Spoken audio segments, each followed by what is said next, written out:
All right. Welcome, everyone, to our second installment of our Tendai Buddhism series. I'm Aaron Proffitt, and I am looking forward to continuing to explore this fascinating tradition. Now, where we left off, we were exploring the development of the Tiantai tradition in China,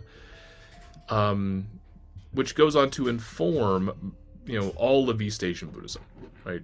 Tiantai is not limited to a particular sect of Buddhism, a particular school of Buddhism, but is an important way of thinking about Buddhism as a whole.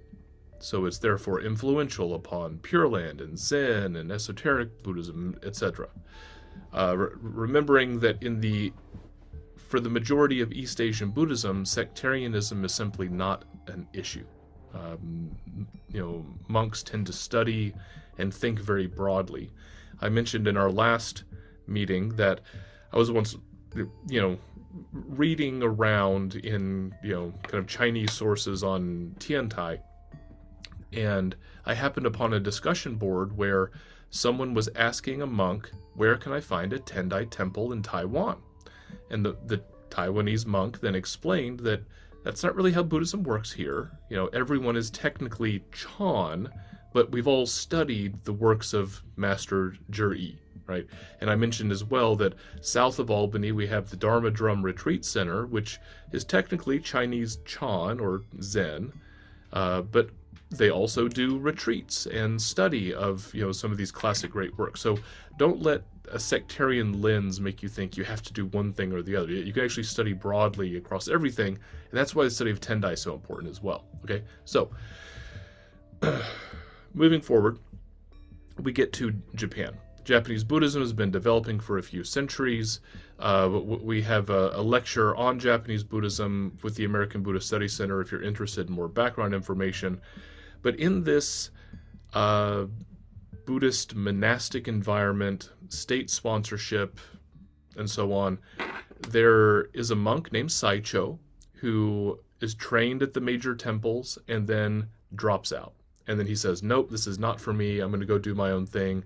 And he goes and establishes a retreat center up on a mountain called Mount Hiei. Well, around that time, Emperor Kanmu is establishing a new capital that happens to be at the base of Mount Hiei. And, as it's often explained, Mount Hiei is to the northeast of this new capital that Emperor Kanmu wants to establish. I guess he was also sick of the old capital as well, like Saicho was. As luck would have it, there was this good monk who had a great reputation as someone who was a pure meditator, someone who's not interested in the politics and economics that go along with religion. He's doing his own thing, right? So it is said that to the northeast is the direction, if you think like feng shui and geomancy, how you understand the flow of energy in your home but also within your city, the northeast is where evil influences come from. So you need a good temple there. As it would turn out, that's where Saicho was. So he's the defender of the northeast. When I was a student at Otani University, right outside the window, you can see Mount Hiei. It's very good. So every day walking down the hall, you can just look up and see Mount Hiei right there. Okay. So in any case, as happens throughout Japanese history, occasionally a delegation will be sent to China to kind of update what people are doing. Hey, what's the cool hip new thing in China right now? Let's go learn it and bring it back to Japan. Throughout Japanese history, people are often painfully aware of how more marginal Japan is compared to China, the cultural center of the world, and India, the spiritual center of the world. And then you have this little archipelago to the far east. That's Japan, right? As it would turn out, though, people like Saicho are going to recognize this, feeling within Japan and say that it's precisely the marginality of Japan that makes Japan a great place for the Mahayana teachings to flourish. Because something we see within both esoteric Buddhism and kind of mainstream Mahayana is this idea that the lowest can be highest. That the thing you think is worthless or unimportant ends up being, perfect for the Mahayana to flourish, right? So in any case, 804, Saicho is recruited for this delegation, this mission to China, but he ends up studying on Mount Tiantai. His boat gets blown off course. The goal was to go to the capital of Chang'an. Remember, this is where Kukai went to go study. Saicho goes there and, ends up on Mount Tiantai. But what's great, at Mount Tiantai, he's able to study a wide variety of things. He transmits a lineage of Zen. He has some experience with esoteric Buddhism. He studies broadly in the Tiantai lineage that we explained in the previous lecture. And then he returns to Japan. And what's interesting about Saicho, in my opinion, is that he wants to do things on his own. He doesn't want to do like Kukai did and, integrate his new teaching into the system. He says, no, the system is flawed. I will do things in my way on my mountain. He wanted to train his students for 12 years and not let them leave.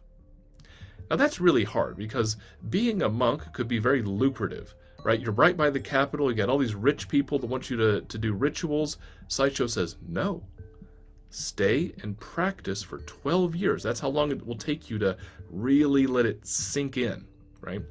Now, from what I've gathered in working with Tendai scholars is that very few people ever did the actual 12-year thing, right? But just, that was the ideal, is you can be this pure monk on the mountain and not go anywhere else, okay? So in any case, the Nara Buddhist establishment, this is the home of the government-approved temple network system going all the way back through the Nara period. These are still the major temples of this time period and until the late medieval period. That Todaiji, Kofukuji, and others remain major, economic, political, and even military power centers. Yeah. But what ends up happening is periods of instability. Okay, the big trees may fall and the little trees rise. Saicho, and his attempt for autonomy suffers some economic consequences of this. But because he wanted to do something autonomous, when the instability affected the big temples, Tendai is able to rise. So that's one reason why Mount Hiei and Tendai become dominant traditions throughout much of Japanese history. Basically, from the time of Saicho's disciples until the late 1400s, Mount Hiei, Enryakuji Temple, could be thought of as the Harvard of Japan, the Vatican of Japan. Tendai often refers to, Mount Hiei monks often refer to Mount Hiei as the mother mountain of Japanese Buddhism, because so many of the great founders of the various traditions of Japan come from Mount Hiei.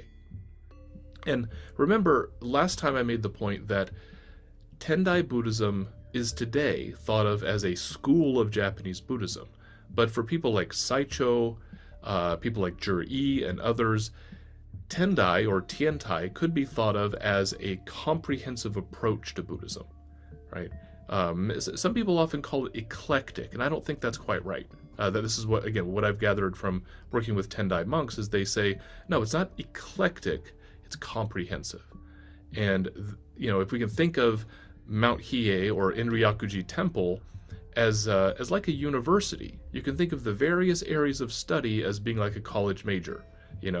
So probably I would double major in Zen and Pure Land with a minor in esoteric. I don't know, or maybe we'll switch that around depending on my mood for the day. No, but it's the same way in advising college students, is that they come in wanting to study one thing, they might add something, they might replace it with another area of study, but throughout the course of their studies, they're garnering information and experience with whatever they study, no matter how many times they may change their major. When you read the biographies of a lot of these great monks, you get the same idea.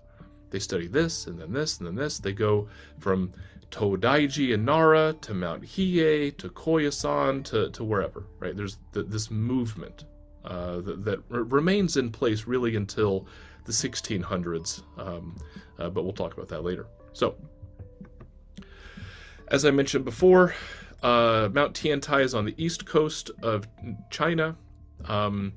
And this term zong in Chinese or shu in Japanese can refer to the essence of a lineage. It can refer to a teaching. In contemporary Japanese, it can often mean school or sect, but that's very much kind of a modern or later idea.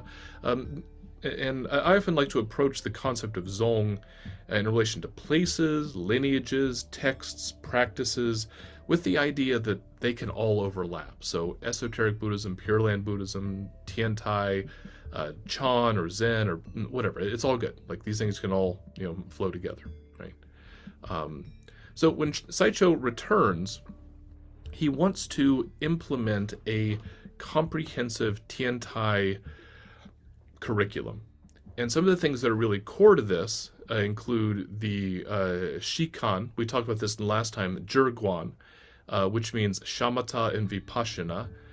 And again, this is from Jur-Yi's perspective, seen to be a comprehensive approach to meditation, in some sense including what we might call Zen. And Saicho, I believe receives initiation into ox head Zen, or that's the story that gets handed down. So that would be included within Shikan. If you remember from last time, Jur-Yi, the founder of Tiantai, found that these new Chan masters don't study enough. They focus too much on meditation and don't have that balance. Whereas for Tiantai and Tendai, there's this emphasis on balance, that the two wings of the bird of study and practice have to go together. Another thing that Saicho was really focusing on was the precepts. In particular, he wanted to emphasize the Mahayana precepts over the kind of traditional pan-Buddhist, what he would label Hinayana precepts, or the lesser vehicle precepts. And this is one of the interesting things about Japanese Tendai, is that receiving the precepts, I want to say almost has a magical quality, but I'll say it has a magical quality.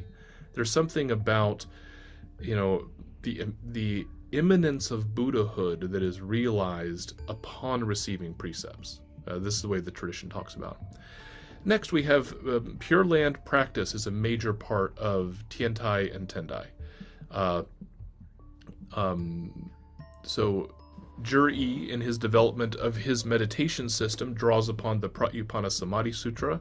Pratyupana Samadhi Sutra says, hey, you can focus on any Buddha you want, but for the sake of conversation, let's focus on Amitabha Buddha.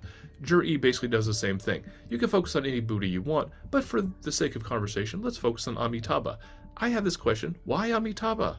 Whether it's Tendai or Shingon or Zen or whoever, everybody's down with Amida Buddha. Why? Why is that? I think that's a fun question. But the consequences of that, whatever the reason, the consequences is that reciting the name of the Buddha just becomes this major form of practice. Reciting the name Namo Amida Butsu in Japanese, Namo Amitofo in Chinese, Amitabha in Korean, Ai Dafa in Vietnamese, like it's ubiquitous. And the centrality of this form of practice within Tiantai and Tendai really helps lay the foundation for this. Next, of course, we have esoteric ritual. So this can include the fire ceremony known as Homa or Goma in Japanese, as well as coordinated, orchestrated tantric rituals involving mudras, mantras, and kind of visualizations, which we might kind of group under the category of mandala. Okay. So let's talk about these a little bit more. So the Tendai precepts, drawn from the Brahma's Net Sutra, right? Saicho emphasizes the precepts as the basis for establishing Mount Hiei as a separate Buddhist institution. He says, you guys are messing around with these Hinayana precepts, these lesser vehicle precepts, but here we have our own. We have our own Mahayana precepts, and we want to emphasize that as well.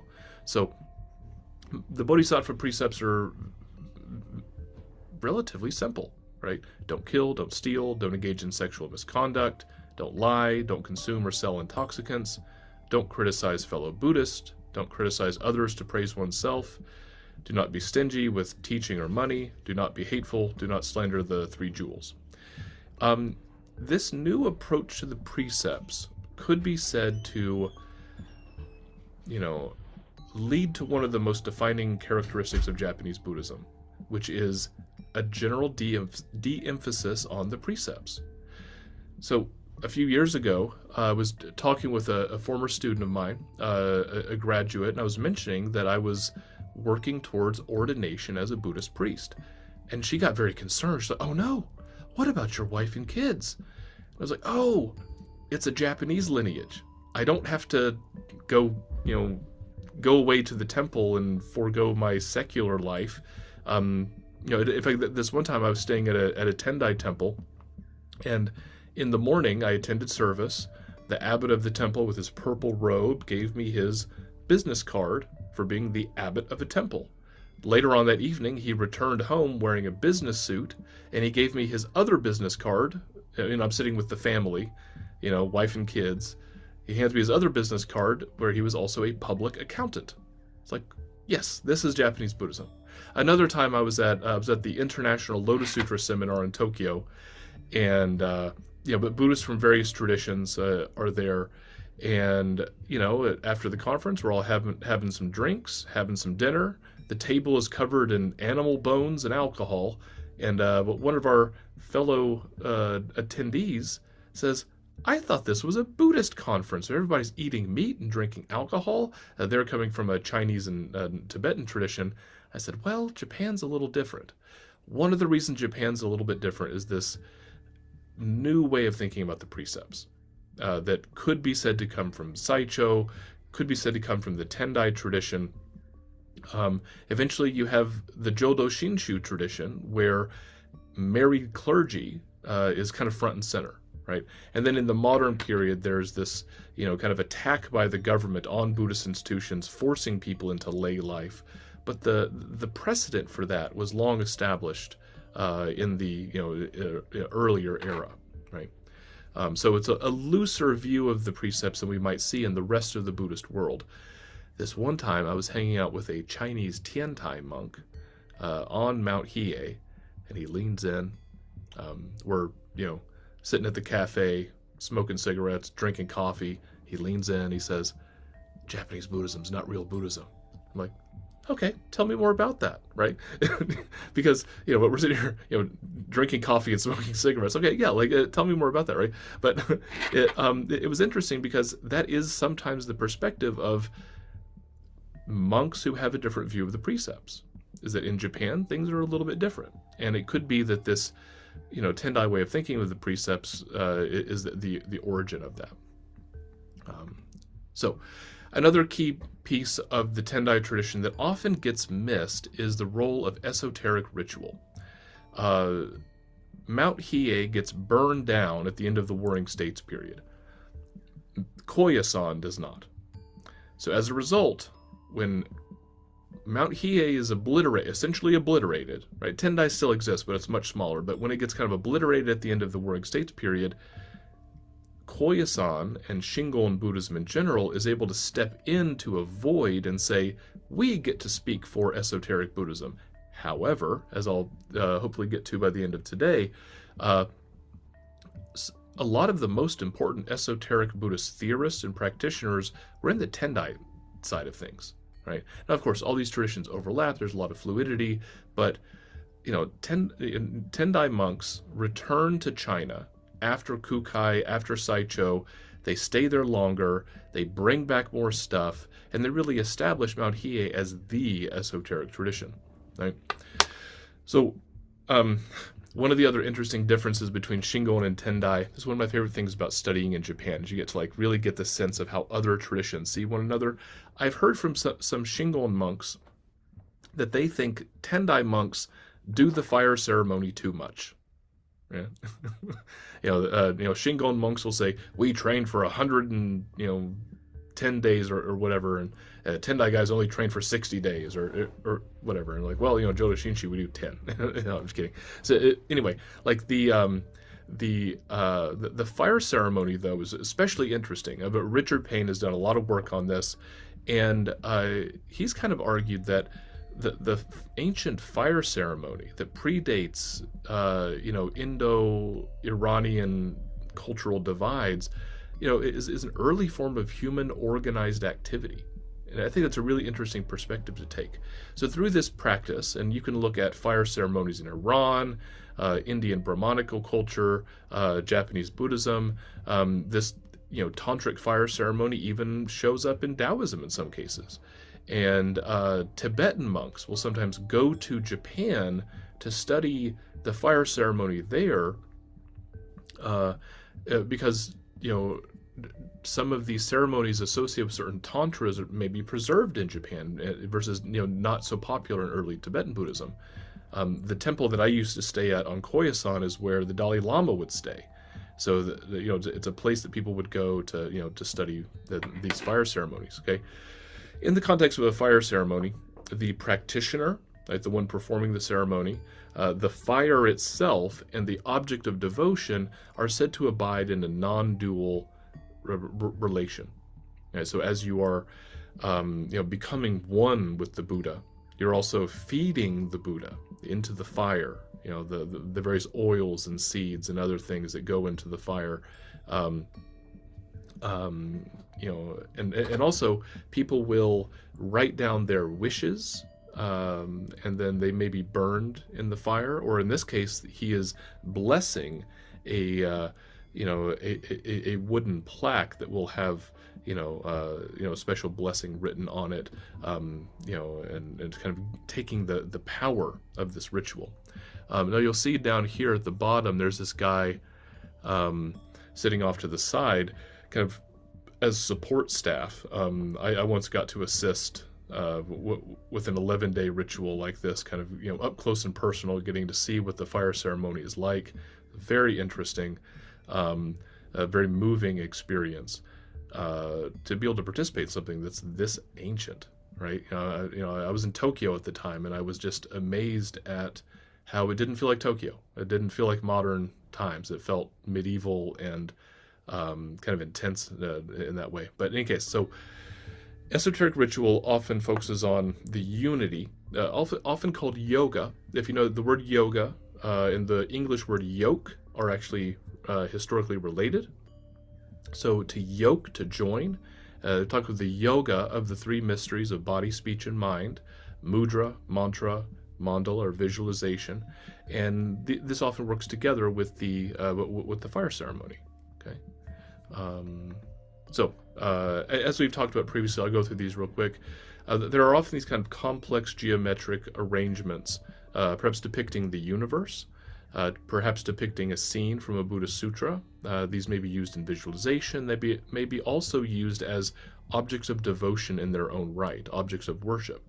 So here we have a famous scene from the Lotus Sutra, where Prabhuta Ratna, in his jeweled stupa, appears, and then the doors open and he and Shakyamuni sit next to each other. Whenever I'm teaching my Lotus Sutra seminar and we get to the part where the jeweled stupa is coming, right, my students say, wait, like a spaceship? I say, no, it's not like a spaceship. It's a stupa, or it's a pagoda. It's not a spaceship. In any case, the important point here is that, it opens, the two Buddhas are sitting side by side, and in ancient India, you couldn't have two Buddhas. The universe could literally only sustain one Buddha at a time. So in the Lotus Sutra reveals two Buddhas at once. Why not three? Why not four? Why not a whole universe teeming with Buddhahood? Yeah. So this is a Japanese adaptation of a scene from the Lotus Sutra using kind of tantric, mandalic conceptions and styles. So a mandala can also be a pure land. So a pure land is just the sphere of influence of a Buddha. So if you have a Buddha that is kind of in their land, that's going to be a pure land. So often we think of mandalas and pure lands as different kinds of things, but actually often enough a mandala is actually a pure land, or a window into a pure land, right? And this and mandalas, the various mandalas can signify the mind. The nature of mind is necessarily one with Buddha reality. Next we have mudras. Whenever I introduce this stuff, somebody in class will say, oh, it's just like on Naruto. I say, no, it's not like on Naruto. Naruto is like this, right? So these hand movements, right, that you see on Buddha images, that you see in traditional Indian dance, all mean something different. And,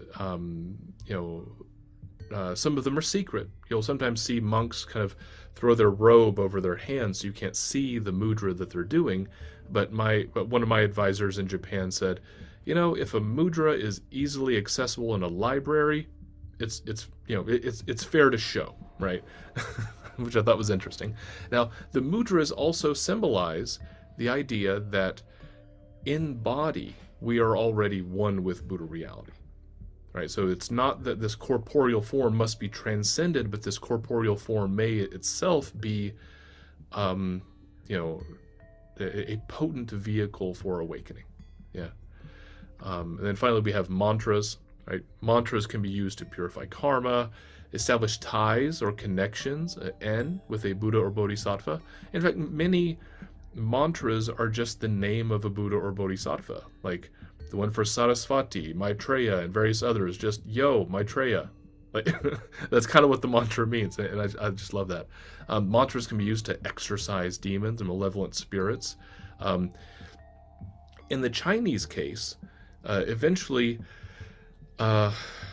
Chinese Buddhists said, why would we use this weird barbarian script when we have Hanzi, Chinese characters, the perfect form of writing? Whereas in Japan, people said, whoa, this is really cool, let's keep it.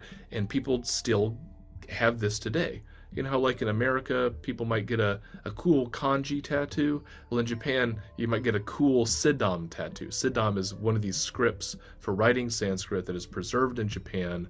You find it in temples, you find it on talismans and sutra books, practice manuals for lay people, calligraphy books at popular bookstores. It's all over the place, right? This is the thing I like to emphasize, that this stuff is not long ago and far away. This stuff is very much alive in Japan, around the world, in the US, and so on. Yeah. All right. Tendai also develops its own approach to Shinto.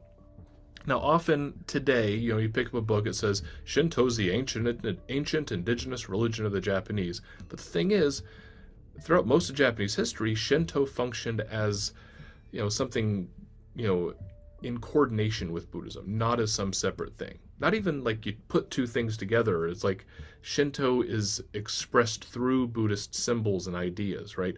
The texts that people use to reconstruct pre-Buddhist Japan were written in Chinese by Buddhist monks, and in some cases explicitly to tell a Japanese emperor how to be a good Buddhist king. So, all the way back, right, as far as the written record can give us, we're already getting this kind of East Asian, Chinese, and Buddhist lens. The earlier pronunciation could be Jindo, not Shinto. And while the word Shinto is usually translated as the way of the gods, you could also translate it as the Chinese Buddhist way of dealing with the gods, or more specifically, the Chinese Buddhist way of dealing with gods not of Indian descent. Because there's a whole other word for gods from India, Tendo. Jindo would be gods that aren't from India. Yeah, so you have Ten, that's the Devas, and then Jin or Shun in Chinese, that would be Chinese gods. But then you come to Japan, and so Jindo kind of means Chinese, Korean, Japanese, and other gods, and then Ten would be Indian gods. So in any case, there's a shrine on Mount Hiei that Saicho supposedly reveals to be an emanation of Shakyamuni. Now, within Japanese culture, throughout most of Japanese history, at first, the gods, the kami, are said to be beings like us stuck in samsara. But then eventually people come to suspect that maybe these local gods are emanations of Buddhas and Bodhisattvas in order to help people on their own terms, kind of meet people where they are, right? Maybe a golden floating dude on a lotus blossom isn't quite your vibe, but, the spirit of the snake at the tree in your village, maybe that's your vibe. And that's the form that Buddhas and Bodhisattvas may appear to you in. So Saicho reveals, and there's a famous poem that I should have brought for this, that the god of Mount Hiei, the Sanno deity, is actually an emanation of Shakyamuni. So this becomes a kind of Buddhist appropriation of whatever the local tradition would be. And again, as I've mentioned elsewhere, Shin Butsu means gods and Buddhas, the Kami and Buddhas, the Shun and Buddhas, kind of described together. As the Buddhas may manifest, Buddhas and Bodhisattvas may manifest as local gods, and that becomes very important for Shinto, for Tendai, for Shingon, and various other traditions in Japan. In many cases, when we're talking about a temple, we're really talking about a temple shrine complex. So Kofukuji, Todaiji, and other important temples, shrines. Fushimi Inari, one of the most important shrines out there, claims that Kukai is its founder. So anyway, Buddhism and Shinto are very closely related, and there are uniquely Tendai approaches to Shinto as well that are in need of further study. Okay, one of the other things that I want to talk about is how Tendai develops its own approach to esoteric Buddhism, but also Tendai develops some really important approaches to Pure Land, and often there's a lot of overlap between the two. Sometimes someone who is developing Tendai esoteric Buddhism is also the person who helps develop new approaches to Pure Land. One of my favorite examples would be the monk Ennin. Ennin and then Enchin are two of these people who go to China, study a whole bunch, and bring a bunch of stuff back with them. Annen, while maybe he doesn't leave the mountain, but he probably doesn't go to China, kind of stays put, but then writes a whole bunch of stuff and really systematizes a lot of what makes Tendai Buddhism work, right? So with Ennin, so Ennin goes to China, goes to Mount Wutai, studies this new form of like musical recitation of the name of Amitabha, and then establishes the Jogyo Sanmai Hall, the constant practice hall. This is based in one of the approaches to meditation in Jur-E's system, the second level of his fourfold samadhi, and this is often associated as well with the chanting of the name of Amitabha. I mentioned last time that when I was at Mount Hiei, as part of my ordination training in Jodo Shinshu, we walked by the constant practice hall, the Jogyo Sanmai Hall, and I could hear somebody reciting. They sounded very tired. It was very faint. You could hear them reciting, and it was very moving, right? Now, some of these people who were affiliated with the constant practice hall, some of them leave, right? Some of them go off into the mountains to practice. Some of these mountain practitioners will go down into the villages and share this, constant practice, this recitation of the name of Amitabha. Okay, so we talk about Yama Nembutsu, that'd be mountain Nembutsu. Fudan Nembutsu, that'd be the unending Nembutsu, the constant practice Nembutsu. And this doesn't stay limited to Mount Hiei. This very quickly spreads to other major mountain monastic centers, Mount Koya, etc., just all over, right? So again, let's break out of this sectarian way of thinking and realize that once a new technique is brought from China, everybody wants it. It's going to go everywhere, right? Enchin is another one of these important people that comes out, and then eventually, like, Ennin and Enchin kind of become seen as founders of two different lineages. You've got the Hiezan faction and the Onjoji or Miidera faction, kind of at the base of the mountain. It's sometimes said that there is as much diversity of interpretation within the Tendai tradition as there is without it. So again, it just makes the point that there's a lot of diversity, a lot of fluidity across these supposed boundaries. But each of these figures is seen as kind of the key, systematizer of the Tendai approach to esoteric Buddhism, also known as Taimitsu. But they also had some really interesting things to say about Pure Land, so they kind of influence both. Ennin supposedly dies while, engaging in, three mysteries Pure Land practice. So I kind of see him as an early systematizer of what I call esoteric Pure Land Buddhism. Very often, when you study esoteric Buddhism, you end up finding some really cool Pure Land stuff, and when you study Pure Land stuff, you find that a lot of cool esoteric stuff going on as well. So we don't we don't necessarily have to think of these as separate, and Tendai Buddhism is one of the spaces where you get to see these things all functioning together. Yeah. Which brings me to one of my favorite people, Genshin, but when I studied at Otani University, one of my advisors was Robert Rhodes, and he's working on a translation of the Ojo Yoshu and has recently published a book about Genshin. Super important for understanding kind of what Tendai Buddhism looks like at this time, right? Like what it means, what its impact is on the world. So Genshin writes this book called the Ojo Yoshu, which we could think of as a Kenmitsu approach to Buddhism. This is an older slide, but in my conversations with Rhodes Sensei, he argues that Genshin's Ojo Yoshu lays a foundation for thinking about Pure Land Buddhism beyond the Kenmitsu system.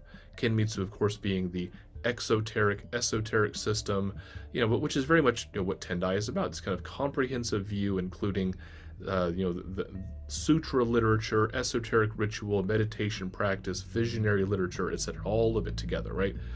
Rhodes Sensei, in some of our conversations, suggested that the Ojo Yoshu lays a new foundation for thinking about Pure Land differently, right? Apart from that system or beyond that system. The Ojo Yoshu is full of really interesting meditation practices, comes to emphasize recitation of the Nembutsu, as well as various dadani and mantras that are used for Pure Land rebirth, contemplation, and so on. He inspires the Nijugo Sanmai, the assembly of the 25 who are reciting the Nembutsu together, contemplating the Nembutsu together, but also with the idea that on their deathbed they may help you out, or they may help each other out. Yeah. One poem I read attributed to Genshin says something like, when I get there, I'll wait for you by the... This is my paraphrase. I haven't read this in a long time. But he says something like, when I get there, I'll wait for you by the gate. Right? So I'll see you there in the Pure Land. Right? The Ojo Yoshu is also full of cool descriptions of hell. You can tell that monks, whether in Europe, Japan, China, they get bored when they talk about the Pure Land. Jeweled trees, jeweled ponds, got it. The hells, though, that's where they're really having fun.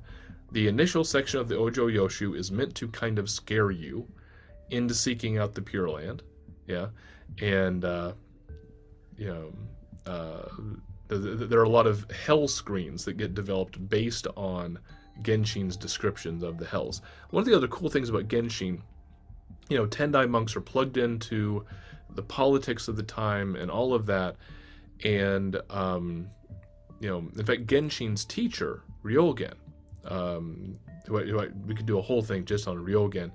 He really helps establish the connection between the aristocratic sphere and the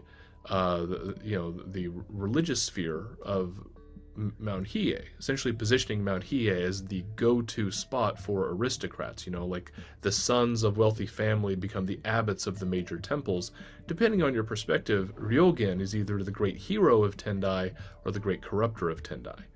Ryogen was Genshin's teacher, and according to one story, Genshin is getting some award, and he invites his mother to come see him. He's the disciple of the number one guy who's plugged in with the aristocrats. He's getting this major honor. His mother comes to see him and says, "Is this why you're here? Is this why you're here to study the Buddha Dharma, to get fancy robes and fancy accolades?" No, right?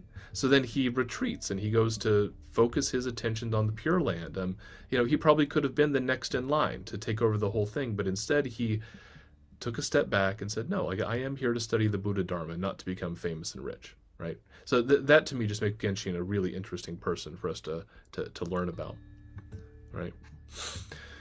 In this context, Pure Lands could be thought of as abstract or concrete. Yeah, so on the left we have the Taizo Kai Mandala, the Womb Realm Mandala, which we could look at as the Mitsugon Jodo, a depiction of the Pure Land of Mahavarochana, the one Buddha, the one reality. You have the Mahavarochana in the center, Buddhas and Bodhisattvas around. You got other Bodhisattvas, gods, wrathful beings. You even have demons. Like there's this one picture of the Dakinis. They're like chewing on a leg bone or something with the foot still attached. Hilarious, right? But everything is included. It's the whole universe, which could also be thought of as the mandalic Pure Land of Mahavajrayana. But also, again, talking about these Shinto traditions, if the god of the local Shinto shrine turns out to be this Buddha, that means that the Shinto temple, the temple shrine complex, Budo Shinto thing, is itself a Pure Land. Yeah, so when people go on to pilgrimage and they go to these important, I believe this is the Kumano pilgrimage site, you're working through the pilgrimage area in the way that you might work through the deities of a mandala to the center or here to the top. Yeah, I just think that's really interesting. So we could think of the Pure Lands as here in this world. We can think of them as somewhere else, right? And the kind of esoteric Pure Land undercurrent we find within Shingon and Tendai and so on, really is a space to think of how these concepts cohere with one another, right? Let's see. Sorry. So I'm going to pause there. We might have to do a part 3. So I'm going to pause there for now. And we'll come back and maybe we'll do something on medieval Tendai, because that's where a lot of the stuff that becomes Nichiren, Pure Land, Zen, has its basis in medieval Tendai, and I can't do that in 5 minutes. So I think we're going to do another one just on Tendai. We'll focus on medieval Tendai, Hongaku thought, and the so-called Kamakura schools that build upon that. So let's stop here for today. See if there are any questions.